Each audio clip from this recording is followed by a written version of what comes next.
Imagine spending years training for a war. You memorize the tactics, you sharpen your sword, you finally kick down the door of the enemy stronghold expecting this, absolute bloodbath. And inside you find A nursery. exactly a nursery and like a team of foreign diplomats. Right. In 1982, this humble 32-page staple-bound booklet pulled off what is basically one of the greatest psychological bait and switches in gaming history. Welcome to this deep dive. Today we are opening an archival dossier on a tabletop artifact that, honestly, it fundamentally broke the rules of its own game. It really did. We're going back to the height of Advanced Dungeons & Dragons first edition. Yeah. And to really understand what happened here, you kind of have to understand the prevailing game philosophy of that era. Right, because it was brutal. Oh, totally brutal. Driven by early modules like the infamous Tomb of Horrors, the game was highly adversarial. I mean, the loop was incredibly simple. You kick down doors. You kill them on. Yeah, you survive the traps and you take the treasure. That was the entire ecosystem. Which brings us to the focal point of our deep dive today. Danger at Dunwater. Or, as the archives catalog it, Module U2, written by Dave J. Brown and Don Turnbull. Right. Our mission today is to explore exactly how this tiny booklet executed this brilliant psychological trap. It forced a massive paradigm shift toward empathy in what was, let's be honest, essentially a combat simulator. Yeah, a tactical war game, really. Exactly. And it introduced mechanics that game designers are still fiercely arguing about, like, over 40 years later. So even if you have never rolled a 20-sided die, this is just a fascinating case study in how to completely subvert user expectations. It really exposes that systemic friction you get when you try to force, nuanced storytelling into a framework of rigid, uncompromising rules. Absolutely. So to see how that friction plays out, we have to look at how the players even arrive at this stronghold in the first place. The narrative flow of Danger at Dunwater is a direct continuation from the very first module in this series, The Sinister Secret of Saltmarsh, where you won. Right, they follow directly into each other. Yeah. And in that previous adventure, the players uncover this ring of human smugglers. But the terrifying detail is that these smugglers are selling massive quantities of military-grade weapons to a nearby tribe of lizardfolk. Hiding out in the whole marshes. Exactly. The players find a map. They rescue a captive aquatic elf named Oceanus who gives them intelligence, and everything points to a heavily fortified lizardfolk settlement. Which naturally causes a massive panic back in civilization. I mean, the ruling town council of the human fishing village of Saltmarsh, they assume the absolute worst. Of course they do. They look at this intelligence and conclude, a barbaric lizard folk invasion is imminent. So they hire the players, they offer this staggering bounty of 5,000 gold pieces to conduct a reconnaissance mission and, if necessary, quote-unquote, neutralize the threat. Right, and notice the psychological conditioning happening there before the players even reach the dungeon. Oh yeah, they're primed. Dave J. Brown meticulously designed the journey to the lair to drain the player's resources and just put them on a hair trigger. The module forces them through this 8-hour journey across the whole marshes. And this isn't just a quick narrative montage. It's what gamers call a hex scrawl. Right. The map is literally divided into hexagons, and the players have to blindly drag themselves through the mud, hex by hex. You are rolling dice every few hours to see if your characters fall prey to this brutal ecosystem. It's exhausting. It is. You're dealing with swarms of disease-carrying insects. You fight off giant frogs, cult fanatics. There's a crab-eating troll in the shallows. Yeah, that troll is rough. And to top it off, you get ambushed by a transient tribe of bullywugs led by King Gulpagor and his advisor Arp. So by the time you finally locate this massive submerged subterranean lair, your characters are battered, they're exhausted, and they are deeply paranoid. Yeah. I mean, the game has actively primed you for violence. But when you actually breach the lair, everything changes. If you take a second to look around, instead of just, attacking the first thing that moves, you notice things that do not make sense for a war camp preparing for an invasion. Right. There are non-combatants everywhere. Females. Hatchlings. There are even foreign embassies set up inside the lair, housing aquatic ambassadors like Locatha and merfolk. Because the lizard folk aren't planning to attack humanity at all. Not even a little bit. The leader of the colony, Queen Othican, she is desperately trying to build a massive aquatic alliance.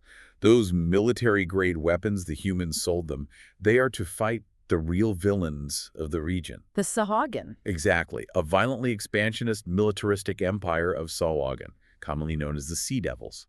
Othaken even has a heavily guarded Sahagin prisoner in the lair as, like, proof of this impending war. It is the ultimate movie thriller twist. I mean, it's like the terrifying villain you cornered in the third act is actually a victim desperately asking for help against a much bigger threat. Yeah. But I have to stop you here and kind of challenge the fairness of this design. Because this module is deliberately leveraging the player's own genre conditioning against them. It definitely is. Players in 1982 spent years reading the official monster manual. And that book explicitly trains you to view lizard folk as man-eating savages that exist only to be killed for experience points. Right. So is this a brilliant lesson in prejudice, or is it fundamentally unfair to punish players for playing the game exactly the way the creators taught them to play it? Honestly, Yeah. it was incredibly unfair. Yeah. Oh, yeah. In fact, many players at the time were furious because they felt completely tricked. Yeah. But that is the exact tension Brown and Turnbull wanted to force onto the table. Okay, so it was intentional. Highly intentional. To make this narrative shift work, to punish the aggressive behavior the game usually rewards, they actually had to hack their own game's mechanics. Let's look at the architecture of the lair itself. Traditional dungeons of the early 80s were linear funnel dungeons. You go down a long hallway, you clear a room of monsters, you move to the next room. Danger at Dunwater entirely abandons that for a non-linear ring topology. You want to break that down because it changes the entire tactical reality. A ring topology is like the spokes of a wheel instead of a single long hallway. Right. It gives you multiple flexible entry points, main gates, submerged aquatic tunnels. But more importantly, if you make noise at the front door, the lizardfolk guards don't just stand in the next room waiting for you. Yo, they do. They run through the middle of the wheel and trap you from behind. They execute highly intelligent flanking maneuvers. It mimics a real military installation. Mm-hmm. If an alarm is raised, you're suddenly swarmed from 360 degrees by an organized militia. Which means kicking down the door is basically suicide. Pretty much. And if you do trigger that alarm, or if you accidentally or maliciously kill the lizardfolk guards before realizing the truth, the authors introduced a historical mechanic called weregild. The man price. Right, the man price. Queen Othaken doesn't just blindly attack you if you've killed her guards, but she also won't just forgive you. She demands steep financial or magical restitution for each individual life lost. Wow. Yeah, you have to pay a massive fine before she will even begin to negotiate an alliance. But wait, how does that work with the math of the game? I mean, in first edition Dungeons & Dragons, you leveled up your character by killing things and taking their stuff. Yep, the murder hobo economy. Right. If you talk your way out of it and you hand over all your money to pay this weregild, don't you lose the game mathematically? You'd never get enough experience points to level up. The authors recognized this exact mathematical flaw, which they called the XP deficit. They knew the system was fighting their story. So what did they do? So they explicitly told dungeon masters in the text to waive the strict training requirements and downtime rules for leveling up. They also instructed them to award players full experience points for any treasure they found, even if the players immediately handed that treasure right back to Queen Othaken as a diplomatic offering. Wait, really? Yeah, they literally had to write patches into the margins of the rulebook to reward pacifism. That is wild. I mean, imagine your boss tells you that you will get a massive promotion if you close a corporate deal peacefully. You do it perfectly. But then human resources steps in and says, sorry, company policy dictates you only get the promotion if you physically fought the client in the parking lot. That's a perfect analogy. That is exactly the mathematical flaw players hit in this game, and the writers had to invent a workaround on the fly. But this brings up what the archives call the immense flaw. Ah, yes, the immense flaw. Let's say you play the module perfectly. You walk in, you keep your sword sheathed, and you successfully negotiate an alliance right at the entrance. Which is the goal. Right. But if you do that, you completely bypass 50% of the meticulously designed 32-page booklet. You miss the trap rooms, the tactical layouts, the monster encounters, all of it. All that hard work skipped. So, does a product fail commercially if its absolute optimal victory condition invalidates half of its own page count? I mean, is bypassing the content a flex of pure intellect or an impoverished gameplay experience? That debate is central to the legacy of Danger at Dunwater. And to understand why Brown and Turnbull took that massive commercial risk, printing cages they actively hoped you would never use, we need to zoom out to the historical context of the module's creation. Okay, let's zoom out. This was the birth of TSR UK. The United Kingdom division. Right. It was formed in 1980 after a proposed merger between TSR and the British gaming giant Games Workshop fell through. The director of this new division, Don Turnbull, was given a mandate to create modules with a distinct local flavor. Interesting. Now, Turnbull was not your average dungeon crawler. He had a deep background in the socio-political board game diplomacy. He even won a Charles S. Roberts Award in 1974 for his correspondence zine, Albion. But how does a board game like Diplomacy actually influence a dungeon crawl, though? Well, Diplomacy is a game entirely about socio-political leverage, secret alliances, and negotiation, rather than, just rolling dice to see whose army wins. Oh, I see. Turnbull infused that DNA into what TSR UK called thinking adventures. They prioritized ecological realism and socio-political world-building over brute force.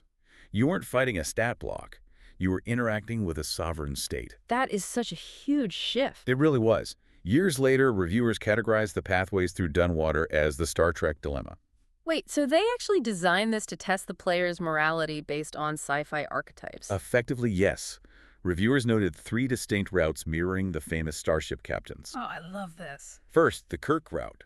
This is where players use high charisma, bravado, and intimidation to force a tense but bloodless capitulation from the lizardfolk. So it gets the job done, but it's pretty volatile. Exactly. Then you have the Picard route. This is engaging in deep cultural immersion, respecting the lizardfolk's taboos, paying the weregild without complaint, and building a genuine, ideologically sound alliance. And this is clearly the path the authors intended for you to take. Absolutely. And the third option, how does the game handle players who just, refuse to adapt? That brings us to the Pine route. This is where players give in to their xenophobia, blindly trust the biased human intelligence from Saltmarsh, and execute a preemptive genocide against the entire lizardfolk species. Yikes. Yeah. This was the traditional tabletop approach of the 1980s, and in this specific module, it is explicitly the punished path. If you take this route, you face a brutally coordinated army, you trigger the alarm, and you likely lose your characters. My favorite detail of this entire diplomacy system is Queen Uthauken herself. She's a great character. She really is. Because she spent her youth observing humans, so she secretly speaks the common language perfectly, but when the players arrive to negotiate, she feigns complete ignorance. Right, she makes them work for it. She forces them to use interpreters just to see what they will say about her to her face when they think she can't understand them.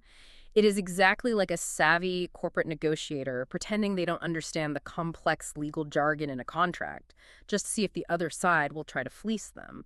It's so smart. It is. But let's bring this into the modern era, because I think there is a broader societal shift happening here.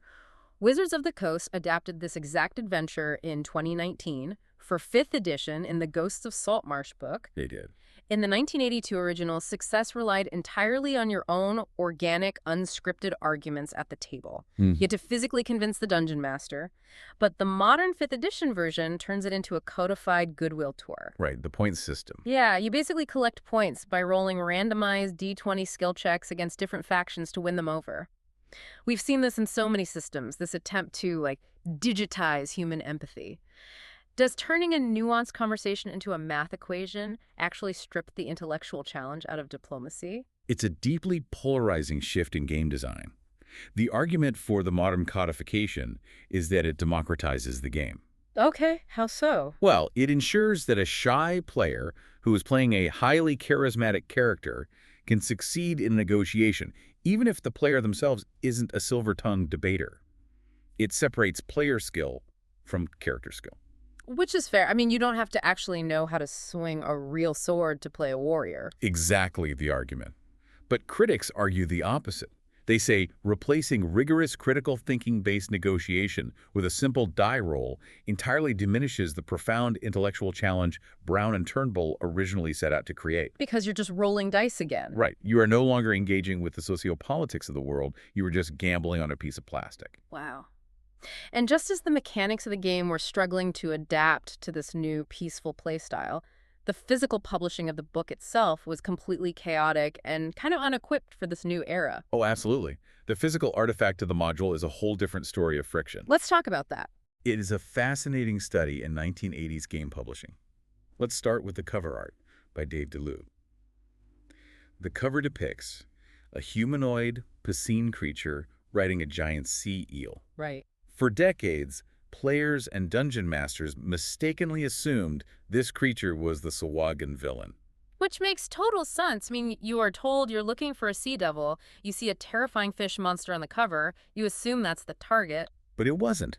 The creature on the cover was actually a Lokotha, one of the peaceful aquatic ambassadors there to negotiate the alliance. Oh, that's hilarious. Whether intentional or just a complete breakdown in communication at the printing plant, the visual misdirection mirrors the narrative misdirection perfectly. And the internal art has this massive tonal clash, too. It really does. On one page, you have Kim Truman doing these gritty, deeply serious, heavily textured illustrations that perfectly capture the oppressive dread of the Hoole Marshes. And right next to it, you have Jim Holloway's artwork, which is literally slapstick comedy. Yeah, it completely undermines the high-stakes political tension. And speaking of missing the mark, they didn't even include a map of the town. No, they didn't. It's a glaring macrocartographic omission. Saltmarsh is the central hub for the entire three-part U-series trilogy. It is where you get the bounty, where you buy supplies, where the political panic originates. And Yet, there was no map of the actual town anywhere in the module. Dungeon Masters just had to make it up from scratch. The town wasn't officially mapped out until 2005 in the Dungeon Master's Guide 2. But the dungeon map they did include is even more controversial. Oh, the Square Swamp. Yes. The lizardfolk lair is supposedly a natural, swampy promontory. Yet the map features perfectly squared rooms and generic right-angled corridors. Why draw a swamp with a ruler? Because the designers were trapped by the tools of their era. They were trying to build an organic, living ecosystem, but they were still using the grid-based wargaming tools of the 1970s. The graph paper demanded right angles. And the scale of this map is absurd. Modern digital cartographers who try to recreate the map today note that to render it accurately at tabletop scale, you need a staggering resolution of 940 by 5180 pixels. That's insane. It has to be broken into 4 separate quadrants just to load into virtual tabletop software without crashing the system. That is massive. But my absolute favorite piece of publishing trivia has to be the F&G ghost markers. Oh, I love this part. In the 2019 reprint, Dungeon Masters were incredibly confused because there's a map on page 71 with these huge markers, the letter F and the letter G, and absolutely no text in the book explaining what they are. Total mystery. It turns out it's a typographical ghost from 1982. Point F was originally the lair of Thousand Teeth, this legendary ancient crocodile. And Point G was the lair of an oriental pan-lung dragon that was secretly manipulating the local wildlife. Right. They cut the dragon in 2019 to keep the naval theme more grounded, but they forgot to delete the letters off the map. It perfectly illustrates the evolving, sometimes messy nature of these archival documents. The original 1982 text also suffers from what modern designers call presumptive box text. What's that? The Dungeon Master is instructed to read aloud scripted lines to the players like, "Your earlier suspicions are confirmed," regardless of whether the players actually suspected anything at all. That is exactly like your car's GPS cheerfully announcing, "You have arrived at your destination," while you are very clearly parked in the middle of a lake. Pretty much. This just completely breaks reality because the system assumes you followed its exact logic. But I want to circle back to the mechanics for a second because there's a massive looming consequence to that XP deficit we talked about earlier. Yes, there is. Let's say you are a brilliant diplomat. You forge the alliance without shedding a single drop of blood. You get your patched-in experience points for the treasure. You did everything right. But you still missed out on all the combat experience. Which means when you move on to the third and final module in the trilogy, U3, the final enemy, which is a brutal military reconnaissance war against the Sahuagin, you are severely underleveled. Severely. You simply do not have the math to survive. Doesn't that represent a fundamental failure of the game system? The game mathematically punishes you down the road for choosing peace today. It exposes a massive systemic flaw, absolutely. The first edition engine simply wasn't designed to support non-violent narratives across long campaigns. Even with the loot. Even with conservative magic item placement like giving players the Pearl of Power, the Helm of Underwater action in Dunwater to help them survive underwater in the sequel, they still lacked the raw numerical stats, the hit points, and the combat abilities to survive U3 if they skipped the combat in U2. So the narrative asked for peace. But the overarching mathematics still demanded blood. Wow. So when we look back at the legacy of danger at Dunwater, where does it land? How do we evaluate a masterpiece that actively fights its own medium? Its enduring legacy is its ultimate triumph over its own formatting flaws. Yes, it has punitive XP deficits that break the sequel, and yes, it has generic right-angled map geometry in a swamp. And missing town Right, maps. and missing town maps. But it proved to an entire generation of players that monsters possess culture. It proved that a dungeon can be a sovereign political state with its own embassies and foreign policy. And most importantly, it proved that empathy is a valid, powerful mechanic in a space previously reserved only for tactical combat. Thank you for joining us on this deep dive into the archives. The core takeaway here is that Dave J. Brown and Don Turnbull took a rigid tactical wargaming engine, pushed it to its absolute theoretical limits, and managed to tell a story about socio-political depth and consequence. They really did. They proved that the greatest and most memorable victories are often won with an open hand, not a drawn sword. We tend to like systems that give us clear rules, clear enemies, and a clear path to victory. It's comfortable. It is. But I want to leave you with this to mull over. Think about the systems or routines you operate in every day. At work, in your relationships, or even just scrolling online. How often do you find yourself engaging in exhausting conflict or grinding through endless busy work simply because the framework around you was designed to reward it? That's a great question. What would happen if, like the players staring down Queen Othnican at Dunwater, you refused to draw your sword, stepped back, and realized the optimal solution makes the entire battlefield irrelevant?